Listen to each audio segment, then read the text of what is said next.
Hello, everybody, and thank you for tuning in to the Liberty Report.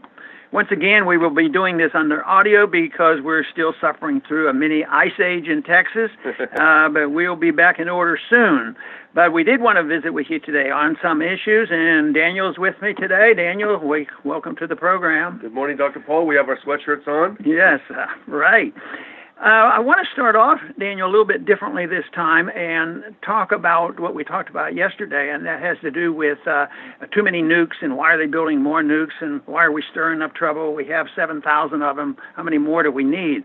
But there was a story that came out, and we didn't include that in yesterday's program, and the headline said, Pentagon suggests counting devastating cyber attacks with nuclear arms. Whoa. I consider that another danger, saying, no, I don't think we should be fighting cyber attacks. Maybe we ought to get smarter or something and have more cyber defense or something.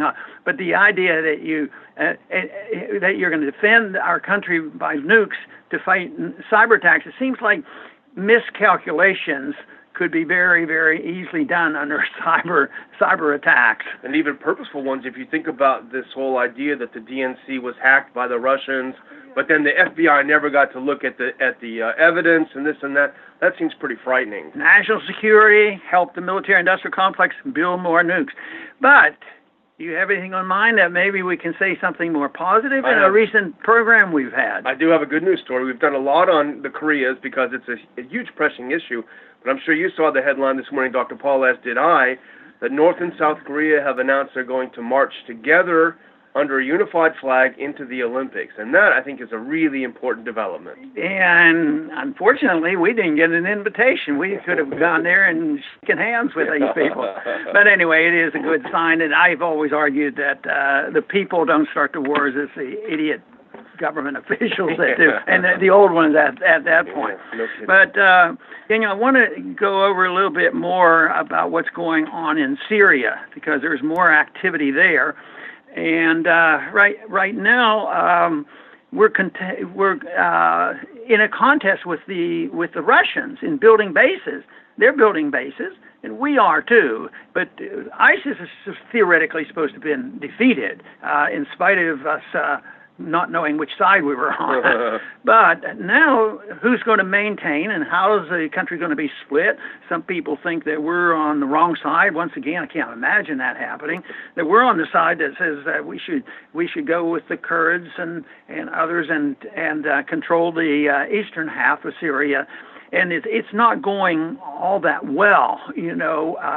And besides, there are stories out now that the Syrian people and the Syrian government, they don't even want us there. I don't think they ever want us there. And they're saying, why don't you go home? I mean, you say, well, should we send the Russians home? Yeah, I think that it'd be better, the least number of Russians, the better. But they happen to have a treaty with them. They've had a base there. To me, it's somewhat like us saying, a foreigner coming saying, well, I think in order for us to have these things worked out, I think it's up to the United States within 6 weeks to get out of Guantanamo or something like that. Yeah. So, the dust hasn't settled there. Maybe it's changed. Maybe ISIS is not a threat. I don't happen to believe they're ever defeated. They go into hibernation, and as long as we occupy countries, we have to always be concerned about terrorism.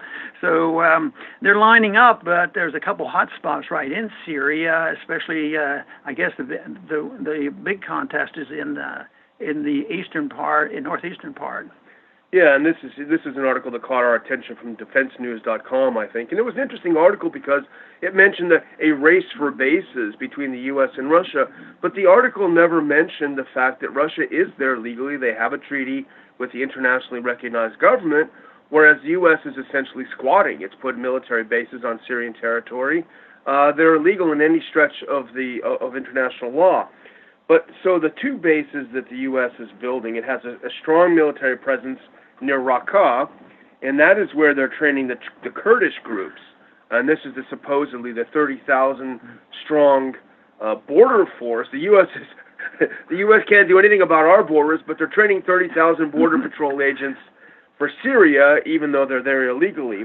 And the other one is in Al-Tanf, which is a border town, and the U.S. is building a base and maintaining its presence there to keep the Iranians, Syrians, and Russian troops from crossing the border and having any cross-border contact with Iraq. So both places, a real stretch of the imagination, especially after ISIS is defeated, a stretch of the imagination to wonder, what the heck are we doing building bases on someone else's land that doesn't want us there? It seems to me that the greatest danger is where the Turks are now threatening to be involved, where the 30,000 troops are that we're training, and that's in the eastern part. But the countries that want to maintain this has actually had an agreement and helped bring the heavy fighting to an end. And that's the Russians, the Turks, and the Iranians came together and had this agreement. I think it was in September of last year, and they're just following through. But that's done in a more deliberate fashion. It isn't done with us invading the country, and that's why, when you think about it, our overall policy was established, I guess, under Obama. Bush. We had to remake the Middle East. Yeah. Then Assad had to go, but it continues on and on. And I think the continuity of what we see is a reflection that maybe the deep state is more consistent than the rest, because they're determined always to file things up, destroy a country in order to rebuild a country, but they want to rebuild the Middle East. But I think it's one of these things where you have to destroy the village to save the village under their conditions. But I think this represents a battle between neoconservative warmongers on our side and what's going on over there. But there's not much respect for borders. It's amazing that Syria as a country still exists. Yeah, and the countries that are involved in this, it's the Astana Agreement, named after the city in Kazakhstan where they made the agreement. These are all countries that are in the neighborhood. Russia is in the neighborhood; it borders Iran. Same with Syria and Iran and Turkey. So they essentially have a say because it's their neighborhood; it's not ours. But the whole idea that that this alliance is something that we need to break up. It's and the neocons, you mentioned the neocons, this is a classic example. They're considered the experts. They're always on TV, but everything they touch just turns to garbage. They want to remake the Middle East to reduce Iran's influence. Iran is stronger and more influential in that part of the Middle East than ever. They wanted to reduce Russia's influence by doing this nonsense in Syria. Russia is now more influential in the Middle East than it has been at any time since, maybe at some parts of the Cold War with the USSR. So everything they do has the opposite effect, yet somehow they're still the experts. And the Iranians are doing pretty well, too, in establishing their controls.